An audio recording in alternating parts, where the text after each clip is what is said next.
Video में पढ़ेंगे capital budgeting होता क्या है, उसके फीचर्स क्या होते हैं और उसके इंपॉर्टेंस क्या होते हैं कि कैपिटल बजटिंग करना इसलिए इम्पॉर्टेंट है। ठीक है।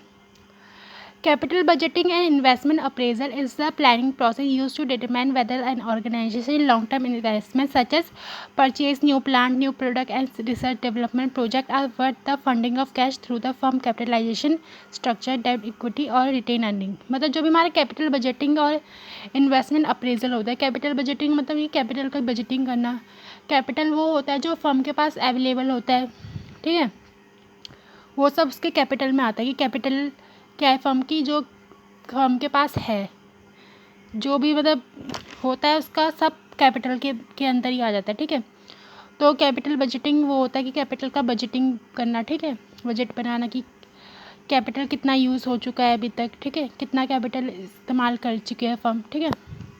और इन्वेस्टमेंट अप्रेजल मतलब इन्वेस्टमेंट का इवैल्यूएशन करना, कि असेसमेंट करना कि कितने पैसे हम इन्वेस्ट कर चुके हैं। ठीक है। कितना कैपिटल इन्वेस्ट कर चुके हैं। ठीक है।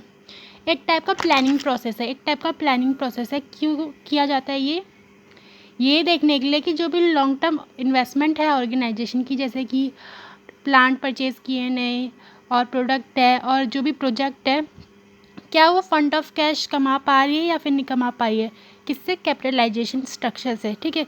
जो भी फर्म का कैपिटलाइजेशन स्ट्रक्चर है उससे क्या long term investment fund of cash कमा पा रही है नहीं कमा पा रही है। फंड ऑफ कैश मतलब जैसे कि फर्म ने फ़ंड ले रखा है या फिर फर्म को फ़ंड चाहिए। ठीक है।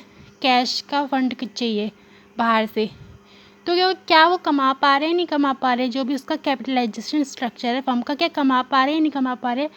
तो ये सब देखना पड़ता है, कैपिटल बजटिंग में ही आ जाता है। ठीक है।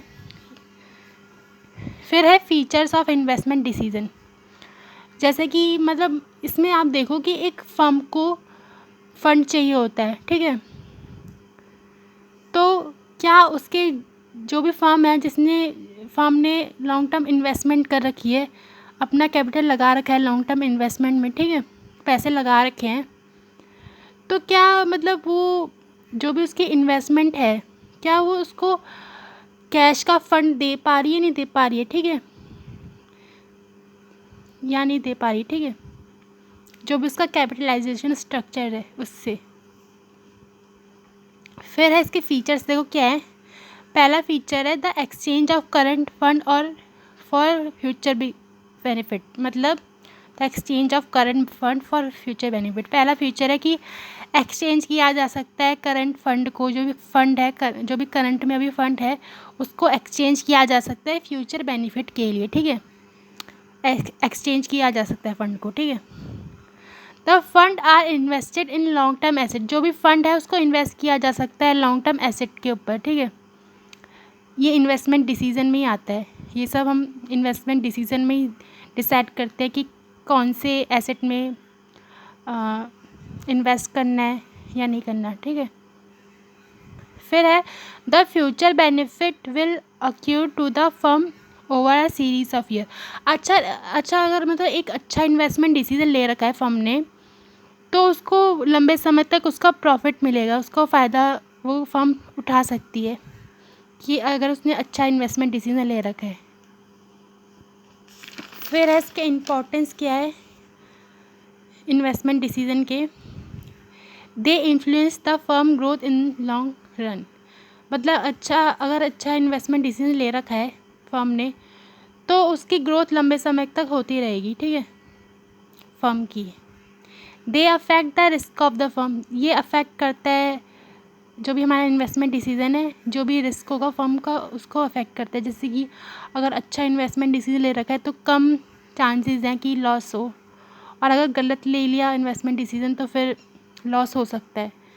तो ये मतलब जो भी अगर रिस्क है, अगर हमारा अच्छा डिसीजन ले रखा है हमने फर्म ने, तो कम रिस्क है ना, मतलब कम चांसेस है कि लॉस होगा, कम रिस्क है उसके ऊपर। और अगर बेकार डिसीजन है तो फिर ज़्यादा रिस्क रहेगा कि लॉस हो सकता है। फिर है they involve commitment of large amount fund. मतलब ये इसके अंदर जो भी इन्वेस्टमेंट डिसीजन होता है इसके अंदर इन्वॉल्व होता है जो भी लार्ज अमाउंट ऑफ फंड इकट्ठा किया जाता है, वो सब इसमें इन्वॉल्व होता है। ठीक है। फिर है दे आर इन रिवर्सिबल और रिवर्सिबल एट सस्टेनेबल लॉस। मतलब अगर कोई मान लो कि फर्म का लॉस हो चुका है बहुत तगड़ा वाला, सस्टेनेबल मतलब बहुत लार्ज अमाउंट में लॉस हो चुका है, तो ये इन्वेस्टमेंट डिसीज़न को चेंज किया भी जा सकता है और नहीं किया भी जा सकता है, मर्ज़ी है, ठीक है। ये इम्पोर्टेंस है इन्वेस्टमेंट डिसीजन का। फिर है they are among the most difficult decision to make. मतलब ये जो इन्वेस्टमेंट डिसीजन है ना बहुत डिफ़िकल्ट है बनाने के लिए, ठीक है। मतलब बहुत डिफ़िकल्टीज आती है, बहुत सोचना पड़ता है कि कौन सा सही इन्वेस्टमेंट डिसीजन लिया जाए, तो मतलब बहुत डिफ़िकल्ट है बनाने में। Thank you.